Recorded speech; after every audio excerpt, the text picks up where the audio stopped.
Admiral Nethlo stood before the massive holographic display in the Valdari High Council chamber, watching red dots spread across the star map like a slow infection. Each dot represented a human colony, and there were far too many of them for his comfort. 6 months ago, we encountered 3 pathetic human vessels that could barely hold together, he said to the assembled council members. Now they claim to have settlements on 22 worlds across 14 star systems. Councillor Ralmesa, an ancient Valdari with deep blue skin marked by old battle scars, leaned forward in his floating chair. Are you certain these readings are accurate?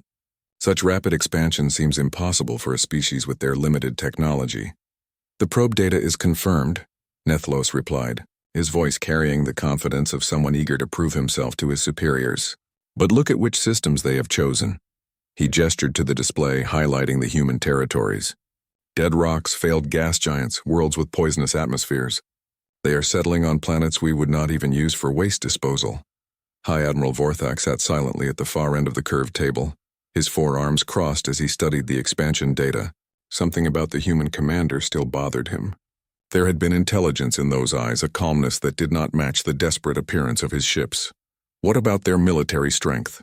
Asked Councillor Velthar, her golden skin gleaming under the chamber's artificial lights.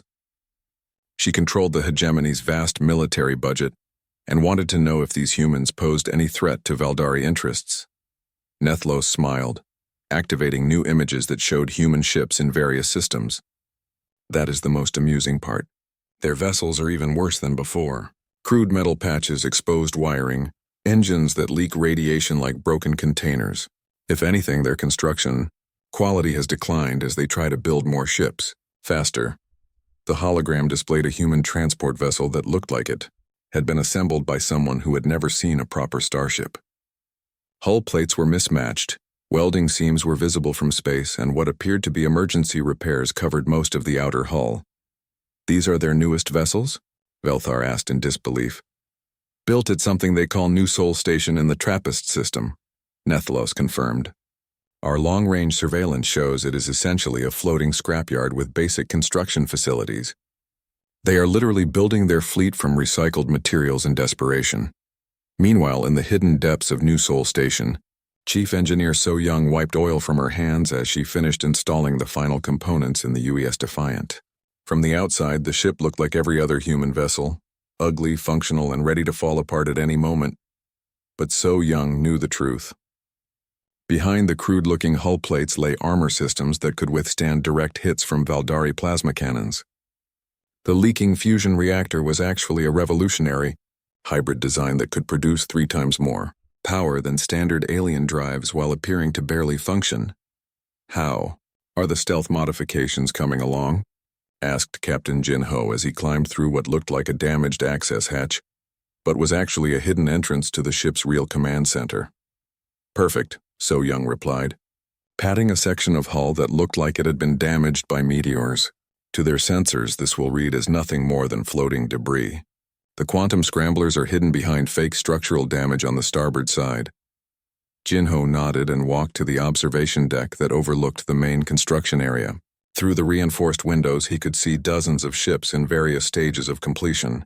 Each one looked like a disaster waiting to happen. Exposed cables hung from open panels.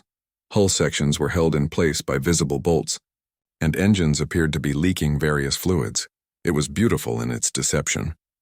Admiral Mireille joined him at the window, her uniform as practical and worn-looking as everyone else's. Officially, no such person existed in human records. According to alien intelligence, humans had no unified military command, just individual colonies defending themselves with whatever ships they could cobble together. Colonel Donghyun's latest intelligence report, she said, handing Jin Ho a data tablet. The Valdari are convinced we pose no threat.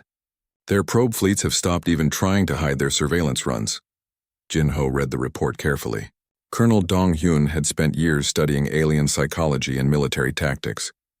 His analysis had formed the backbone of what they called Project Pandora, the systematic deception of every alien species they encountered. Any changes in their patrol patterns? Jin Ho asked. They have actually reduced their presence in our border systems, Mireille replied. Apparently, they consider monitoring us a waste of resources. Their commanders think we will either destroy ourselves with our primitive technology or give up and return to Earth within a few years. Jinho smiled grimly. The Valdari had no idea that the failing human colonies were actually thriving industrial centers. The mining operations on Ross 128 could strip entire asteroid belts if needed. The agricultural domes on Proxima Centauri were producing enough food to supply a war effort lasting decades. Back in the Valdari Council chamber, the debate continued. Councillor Ral Mesa was studying the expansion data with growing unease. I still do not understand how they are moving so quickly. Their ships can barely manage basic interstellar travel without exploding. Simple mathematics, Nethalos said confidently. They are throwing enormous numbers of ships at every system, accepting massive losses as the price of expansion. It is wasteful but effective for a species that breeds quickly and has no concept of efficiency. And their defensive capabilities? Vorthak asked quietly, speaking for the first time during the meeting. Nethalos pulled up new images showing human defense fleets around their colonies. The ships were even more pathetic than the exploration vessels. Asymmetrical designs with obvious weak points. Weapons that looked like they had been salvaged from industrial equipment, and armor that appeared to be made from whatever materials were available. Practically non-existent, Nethalos laughed. Each colony builds its own defense ships using local materials and whatever technology they can understand. Our military analysts estimate that a single Valdari destroyer could eliminate an entire human colony fleet without significant damage. The hologram showed what appeared to be a human battleship defending one of their mining colonies. It looked like someone had strapped weapons to a cargo hauler and hoped for the best. The hull was covered in patches, the weapons were obviously improvised, and the engine section looked like it might explode if they tried to use full power. I recommend we continue monitoring but take no direct action, Nethalos concluded. Let them waste their resources on worthless worlds. In a few years, they will either destroy themselves through technological incompetence or abandon their colonies when they realize the cost is too high.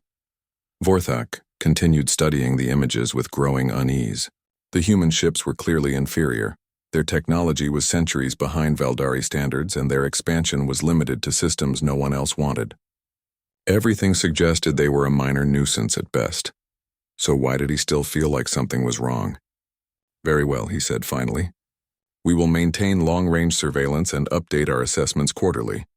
But I want detailed reports on any significant changes in their capabilities or behavior. The council meeting ended with the official decision to ignore the human expansion. After all, what possible threat could they pose with ships that looked like they were built in a scrapyard by amateur engineers? On New Sol Station, Admiral Mirai received the intelligence report from their spy network embedded throughout Valdari space. The Alien Council had officially classified humans as a minor curiosity, not worth serious attention or resources. She walked to the secure conference room hidden behind false bulkheads and shielded against all forms of detection. Captain Jinho was there, along with So-young and Colonel Dong-hyun. The room contained the real planning center for human space operations. Phase 2 is approved, Mirai announced. The Valdari consider us harmless primitives playing with dangerous technology. Time to prepare for the next stage. Colonel Dong-hyun activated a three-dimensional tactical display, showing the locations of all human colonies and the projected expansion routes of Valdari influence. We will need at least 60 ships for the initial operations. All of them must appear to be falling apart while maintaining full operational capability. So-young's engineering teams have been working on that challenge for months, Jinho said. Our newest vessels are masterpieces of disguised technology. They look worse than ever while being our most advanced designs. So-young nodded, calling up technical specifications that showed the true capabilities hidden within seemingly primitive hulls. Every visible system is designed to appear crude, while the real technology remains invisible to their sensors. We have learned much about Valdari detection methods from their probe ships. Admiral Mirai studied the tactical projections, showing the next phase of their expansion. Soon, the Valdari would discover that their assumptions about primitive humans had been dangerously wrong. Admiral Nethlo stood proudly on the bridge of his flagship Eternal Glory, watching through the main viewport as 200 Valdari warships spread across the star system in perfect formation. Each vessel gleamed with polished metal and energy fields that made them look like deadly jewels against the black of space. Signal from Battle Group Keth, reported his communications officer. a young Valdari with the traditional forearms and glowing eyes. Commodore Zalhan confirms they are moving into position around the Ross 128 mining system. Excellent, Nethlos replied, studying the tactical display that showed his fleet's positions. And Battle Group Nara? Approaching the Proxima colonies as planned, sir. They report human defensive fleets are maintaining normal patrol patterns. No signs of preparation for conflict. Nethlos smiled with satisfaction. The Third Armada was the most powerful force the Valdari had ever assembled. 200 ships, each one capable of destroying entire planets if needed. Today would mark the beginning of Valdari control over this section of space. The plan was simple and elegant. Surround the most important human colonies. Demand they accept Valdari protection and establish permanent bases to secure valuable resources. The humans could not possibly resist with their primitive ships and crude weapons. It would be a victory without bloodshed.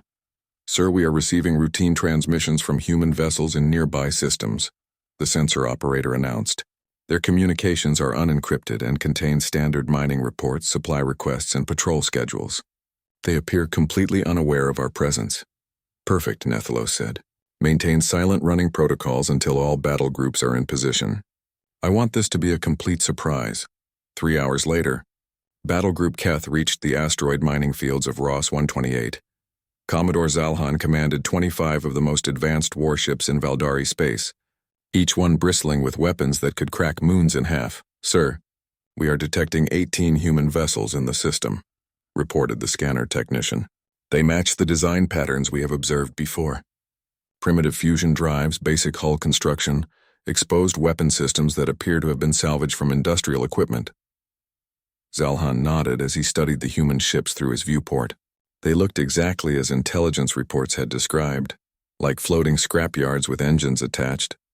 Hull patches were visible from great distances, wiring hung loose from damaged sections, and several ships showed obvious signs of recent system failures. Open a communication channel to their lead vessel, he ordered. The main screen flickered to life, showing a human captain who looked tired and worried. His bridge was cramped and filled with sparking control panels. Warning lights flashed constantly in the background. This is Captain Wei Jin of the Ross Defense Fleet, the human said, his voice carrying obvious strain. You have entered human space without authorization. State your intentions. I am Commodore Zalhan of the Valdari Hegemony, the alien officer replied with calm authority. We are here to establish a protective presence in this system. Your primitive vessels cannot adequately defend these valuable installations against real threats. Captain Wei Jin's expression hardened. We do not require your protection, Commodore. These are our territories developed by our people, defended by our ships. Zalhan almost laughed at the human's defiance. Look around you, Captain. Your ships are held together with metal patches in desperation. Your weapons could not penetrate our shields even if they functioned properly. Accept our offer peacefully, and your colonies will prosper under Valdari guidance. The human captain cut the transmission without another word. Zalhan shook his head at such foolishness and turned to his tactical officer. Begin standard encirclement maneuver. They will surrender within the hour once they see the hopelessness of their situation. But as the Valdari ships moved into attack formation, something strange began happening. The human vessels started disappearing from sensors one by one. Not destroyed, simply gone, as if they had never existed at all. Sir, I am losing contact with the destroyer Radiant Dawn, the communications officer reported, confusion clear in his voice. Their signal just stopped transmitting. Stopped? Zalhan demanded. What do you mean stopped? Complete communications blackout, sir. No distress signal, no explosion signature, no debris field. The ship was there on sensors, and then it was not. Similar reports began flooding in from across the battle group. The cruiser Stellar Blade had vanished while pursuing what looked like a damaged human transport. The destroyer Night's Edge disappeared while investigating what appeared to be floating wreckage. Within 90 minutes, half of Zalhan's fleet had simply ceased to exist. Commander Subin watched from her concealed position as another Valdari warship fell into the gravity trap and vanished from normal space. Her vessel, the Ghost of Busan, appeared on enemy sensors as nothing more than a piece of floating debris, thanks to modifications that had taken months to perfect. The stealth systems were invisible to standard detection, hidden behind fake hull breaches and scattered metal fragments. The gravity trap itself was a marvel of human engineering, a localized space distortion that looked like empty vacuum to alien sensors while actually being a carefully constructed capture field. Trap 12 has got another one, reported sensor operator Jun Sik, from his station disguised as a damaged control panel. That makes 8 ships from this battle group. The aliens are starting to panic. Subin nodded and activated her quantum communicator, hidden behind what appeared to be a malfunctioning reactor leak. Admiral Mireille, this is Ghost of Busan. Battle Group Keth is down to 11 ships and showing clear signs of confusion.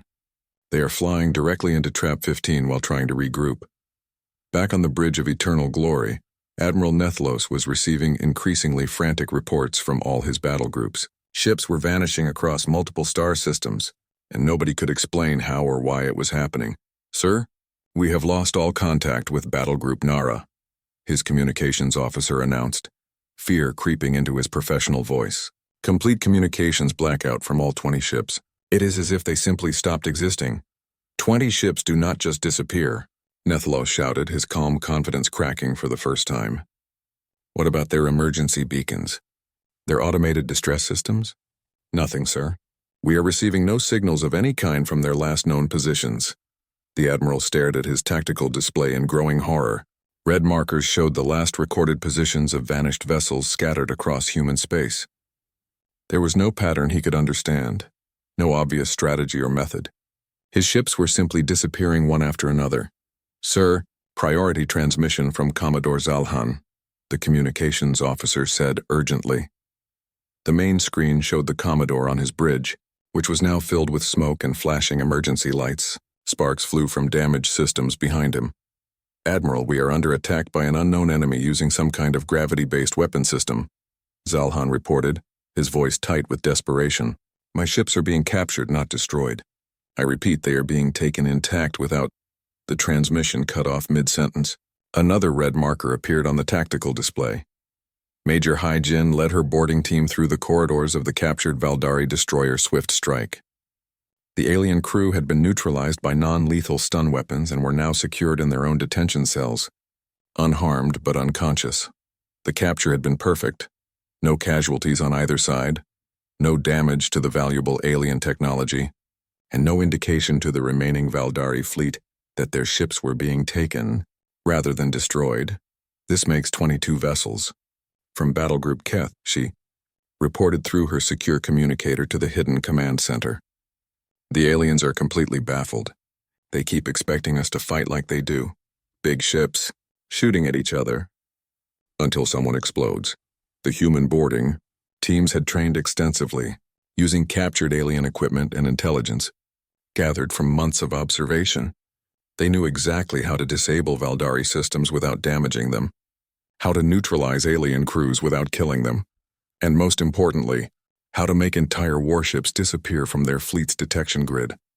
Admiral Nethlos stood alone on his bridge now, surrounded by empty space where his magnificent armada should have been. 200 ships had entered human territory 12 hours ago. Now only his flagship remained, and even it was showing strange sensor readings that his crew could not explain. Admiral, his tactical officer said quietly, I am detecting gravitational distortions forming around our current position.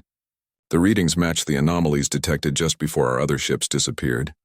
Nethlos looked at his instruments and felt cold fear spread through his body. They were flying directly into the same kind of trap that had claimed his entire fleet. But that was impossible. The space around them appeared completely empty on all sensors. Full reverse. He ordered desperately. Maximum power to engines. Get us away from here. But it was too late. The Eternal Glory shuddered as invisible forces took hold of the massive warship and began pulling it towards something that should not have existed. Nethlos watched his controls go wild as his High Admiral Vorthak arrived at the edge of human space with 500 ships, the entire First Armada, every advanced vessel the Valdari hegemony could gather. Unlike the missing Third Armada, these ships carried the most sophisticated sensors, quantum analyzers, and detection equipment that Valdari science could produce. Begin full-spectrum analysis of all human systems, Vorthak ordered from the bridge of his massive flagship Dominion. The loss of 200 ships without explanation had shaken the entire hegemony. Some leaders whispered about unknown alien threats hiding in human space. Others suggested the humans had made secret alliances with advanced species. Vorthak suspected the truth might be far worse. "Sir, initial scans are showing unusual readings throughout human territory," reported Science Officer Kelnera, her 4 hands working rapidly across multiple control surfaces. "We are detecting artificial gravitational fields that appear designed to mimic natural space phenomena." "Show me," Vorthak demanded. The main display activated, showing a 3-dimensional map of local space filled with subtle distortions and anomalies. What had appeared to be empty vacuum was actually filled with carefully hidden technology. "These gravitational signatures require incredibly advanced engineering," Kelnara continued, her voice filled with growing amazement. "The precision needed to create artificial gravity fields that appear natural would be beyond even our current capabilities." Vorthak studied the readings with increasing unease. "Could the humans have built these systems?"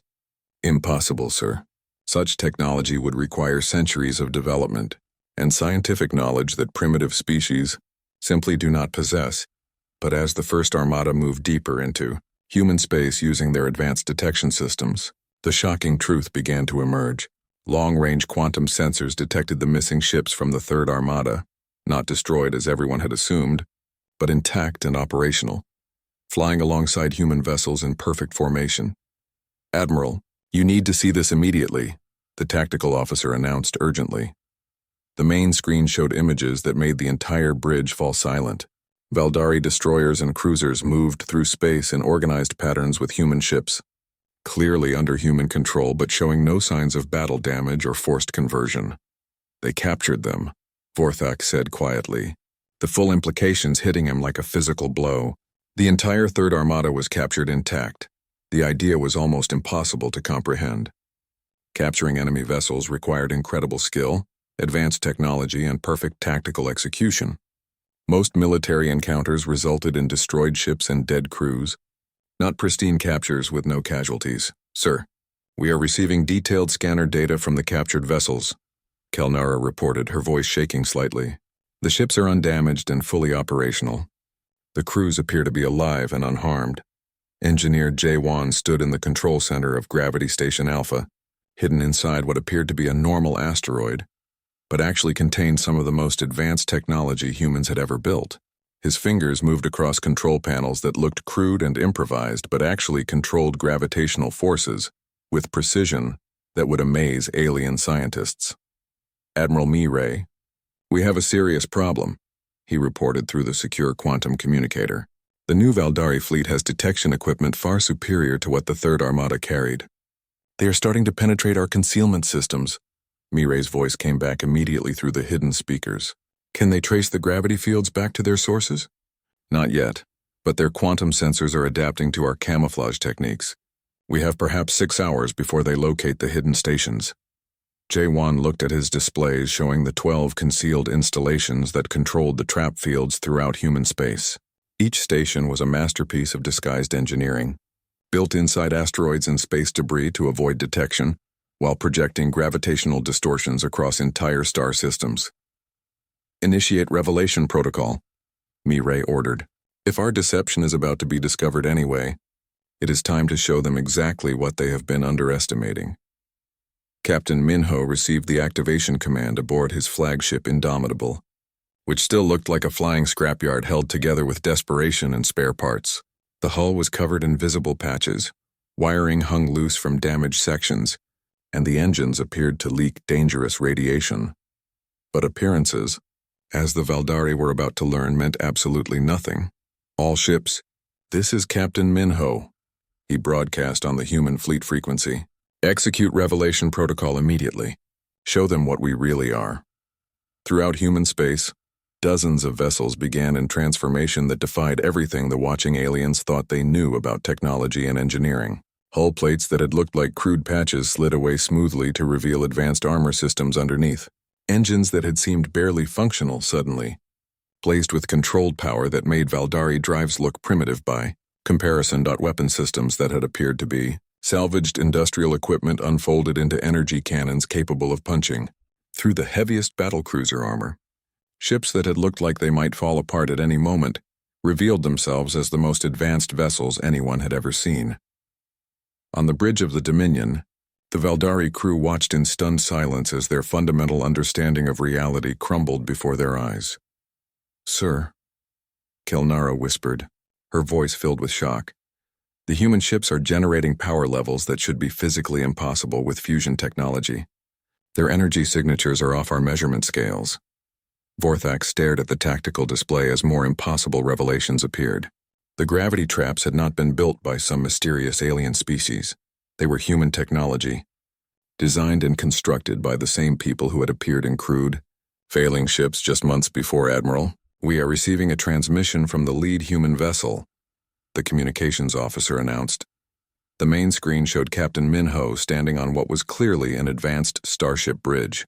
Gone were the sparking panels, exposed wiring, and improvised equipment.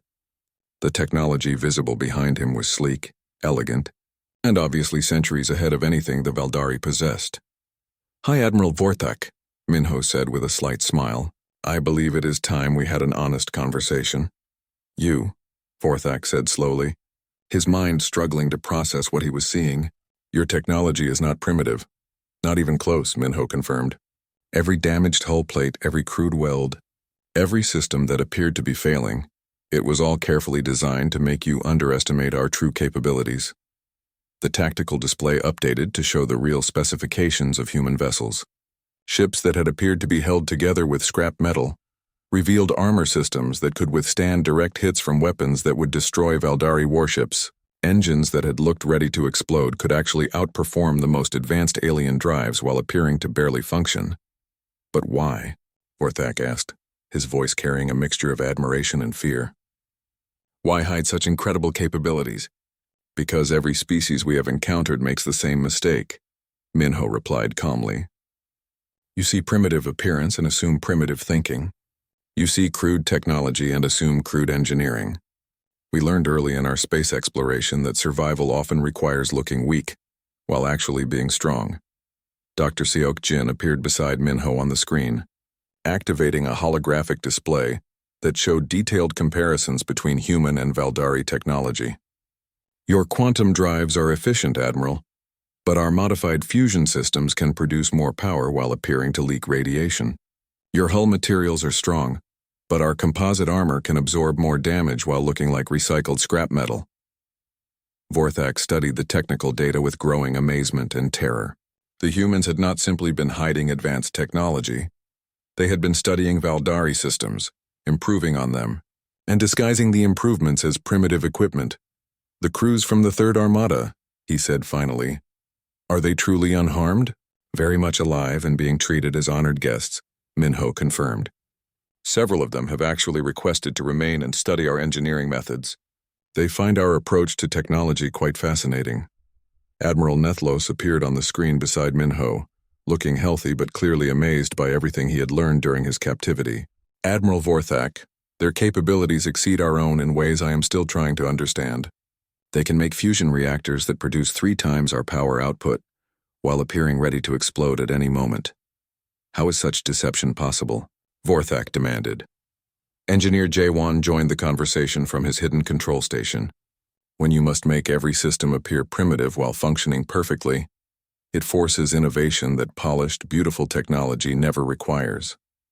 We have learned to focus entirely on performance rather than appearance."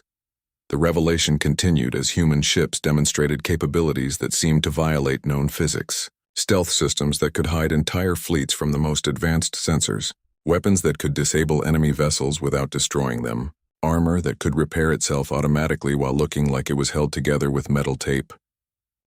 The warning lights flashed red across the bridge as Commander Hyunwoo gripped his chair. The UES Resilience shook violently as another system failed somewhere in the lower decks. Smoke drifted from a control panel where Lieutenant Jiwon was frantically trying to reroute power to the main engines.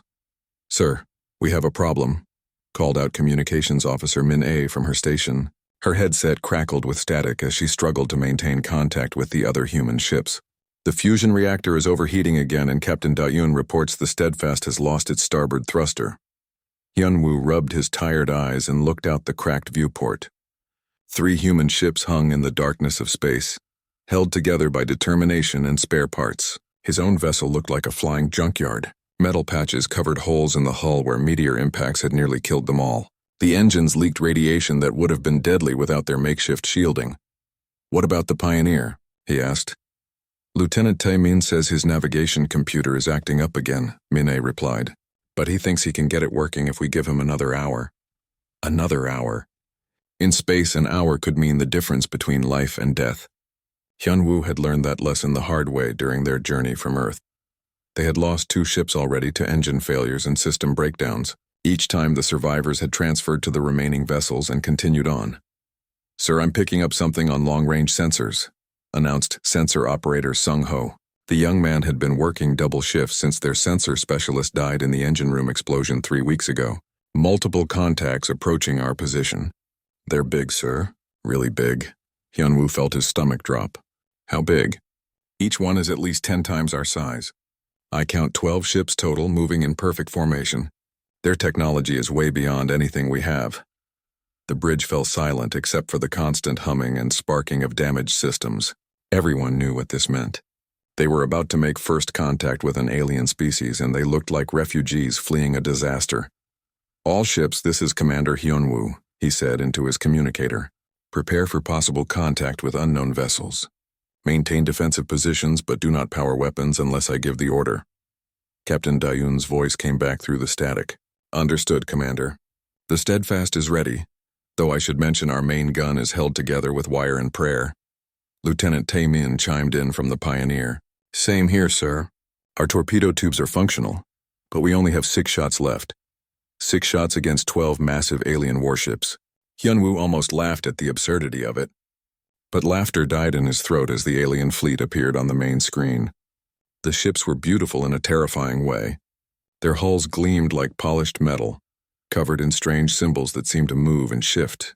Energy fields surrounded each vessel, making them look like deadly jewels floating in space. "Incoming transmission," Min-ae reported. "They're using our own communication frequency somehow." The main screen flickered and showed the interior of an alien bridge. The being standing in the center was tall and imposing, with purple skin and 4 arms. Golden armor covered his chest, and his eyes glowed with an inner light that made Hyunwoo uncomfortable. "I am High Admiral Vorthak of the Valdari Hegemony," the alien said. His voice was deep and commanding, filled with the confidence of someone used to being obeyed. "We have been monitoring your pathetic vessels as they limped through our territory." Behind Vorthak, other aliens moved around their pristine bridge. Their technology was so advanced it looked like magic. Holographic displays floated in the air, responding to gestures and thoughts. Every surface gleamed with perfection. "We are explorers from Earth," Hyunwoo replied, trying to keep his voice steady. "We come in peace to learn about the galaxy and its inhabitants." Vorthak's laugh echoed through the transmission. "Explorers? In those death traps?" He gestured to something off-screen, and the display changed to show the human ships from the outside. Hyunwoo winced at how terrible they looked. The Resilience was covered in patches and makeshift repairs. Wires hung loose from damaged sections. The hull was scorched and dented from their long journey. A female alien with silver skin stepped into view. "Admiral, I have completed our analysis of their vessels. They appear to be constructed from salvaged materials and held together with primitive welding techniques. Their fusion reactors are so unstable I am amazed they have not exploded." "Fascinating," Vorthak said, though his tone suggested he found it more amusing than interesting. "Tell me, human, how many of your people died just getting those scrap heaps into space?" Hyunwoo's jaw tightened. "We lost good people, yes, but we made it this far." "Barely," the silver-skinned alien continued. "Their ships are generating massive structural stress. The hull plating looks like it was salvaged from a garbage dump. They have no energy shields, no quantum drives, no plasma weapons. I detect radiation leaks throughout all 3 vessels." More laughter came from the alien bridge. Vorthak shook his head in what looked like pity. "You humans are either incredibly brave or incredibly stupid. These ships are death traps waiting to happen. How did you even achieve faster-than-light travel with this primitive technology?" "We found a way," Hyunwoo said simply. "Show me," Vorthak demanded, his curiosity overriding his amusement. Hyunwoo hesitated, then nodded to his engineering officer. "Lieutenant Park, explain our hyperspace drive." Park cleared his throat nervously. "We use a modified Alcubierre drive that we built from theoretical plans and salvaged materials. It tears small holes in space-time and pushes us through. The survival rate is about 60% per jump. The aliens fell silent. Even they seemed shocked by the casual way Park mentioned the death rate. 60%? The silver-skinned alien asked in disbelief. It took us 50 years to get it that high, Park replied. The early drives killed everyone who used them. But we kept trying until we figured out how to make it work. Vorthak studied the humans with new interest. You risk death every time you travel between stars? The universe is dangerous, Hyunwoo said. But staying on one world felt like giving up. We had to know what was out there. The alien admiral was quiet for a long moment, studying the human ships with their crude appearance and desperate modifications. Finally, he spoke again. Return to your world, humans. The galaxy is no place for children playing with forces they do not understand. Your ships will not survive the first real threat you encounter. Maybe not, Hyunwoo admitted, but we will face that threat when it comes. We always have. Vorthak's expression changed slightly. With ships held together by scrap metal and desperation? These ships brought us this far, Hyunwoo replied. They will take us farther. The transmission ended abruptly. The alien ships began to move away, their perfect hulls gleaming as they disappeared into the darkness. Soon the three human vessels were alone again, surrounded by the vast emptiness of space. Orders, sir? Asked Lieutenant Taemin over the communicator. Hyunwoo looked at his crew, then at the stars visible through the cracked viewport. Somewhere out there were wonders beyond imagination, waiting to be discovered. The aliens had seen exactly what he wanted them to see. 3 broken ships barely holding together, crewed by humans too stubborn to know when they were beaten. Set course for the Kepler system, he ordered. We have work to do. As the Resilience turned toward unknown space, its patched hull and leaking engines carrying them forward, Hyunwoo allowed himself a small smile. The first contact had gone perfectly. The aliens had seen primitive humans in failing ships, struggling to survive in a hostile galaxy. They had no idea what they were really looking at. The meeting took place on a space station that had been built in just 3 days, floating in the empty space between the human and Valdari fleets. Fleet Admiral Kyung-ho arrived aboard what still looked like a simple transport vessel, though everyone now knew that appearances meant nothing when dealing with humans. Diplomat Yoon-ji walked beside him, carrying data tablets that contained the proposed treaty terms. Dr. Seok-jin followed quietly, his calm eyes taking in every detail of the station's construction. Even this hastily built meeting place demonstrated human engineering capabilities that the Valdari were still struggling to understand. High Admiral Vorthak brought his entire command staff, all of them still shaken by the revelations of the past week. The space station itself was another shock. Humans had constructed a fully functional diplomatic facility in less time than it took Valdari engineers to design basic blueprints. Welcome to Station Harmony, Fleet Admiral Kyung-ho said as the two groups met in the central conference chamber. His uniform was simple and practical, showing no signs of the advanced technology his ships possessed. I hope this facility meets your needs for our discussions. Vorthak looked around the chamber with amazement. The construction was flawless. The life support systems worked perfectly and the artificial gravity felt completely natural. 3 days ago, this space had been empty vacuum. You built this entire station in 72 hours? He asked. Our construction methods are quite efficient when we do not need to hide our capabilities, Kyung-ho replied with a slight smile. Though I should mention that this station will remain here, permanently as a symbol of cooperation between our species. Dr. Seok-jin activated a holographic display that showed the history of human space exploration from their first crewed ships to their current advanced fleet. Every step of our development was guided by the need to survive contact with superior civilizations. We learned that looking primitive while becoming advanced was our only path to survival. The display showed technical details that made the Valdari officers gasp in surprise. Human power systems that could generate energy levels beyond anything they had imagined. Armor materials that could withstand weapons that would vaporize Valdari ships. Engines that could travel faster and farther than the most advanced alien drives. Your first ships really were primitive, Vorthak said, studying the early human vessels. I examined them personally. They were falling apart. They were prototypes, Dr. Seok-jin explained patiently. Real experiments built with salvaged materials and desperation. But we learned from every failure, every near disaster, every system that almost killed us. By the time you encountered us again, we had turned those failures into our greatest strengths. Engineer So Young joined the presentation, her hands still showing the oil stains of someone who worked directly with technology, rather than just commanding it. Your mistake was thinking that crude appearance meant crude engineering. We have been building ships that can survive in conditions that would destroy your vessels, while making them look like they were assembled by accident. The technical demonstration continued, showing how human technology actually worked. Fusion reactors that appeared to be barely contained disasters but actually operated with precision, that Valdari scientists called impossible.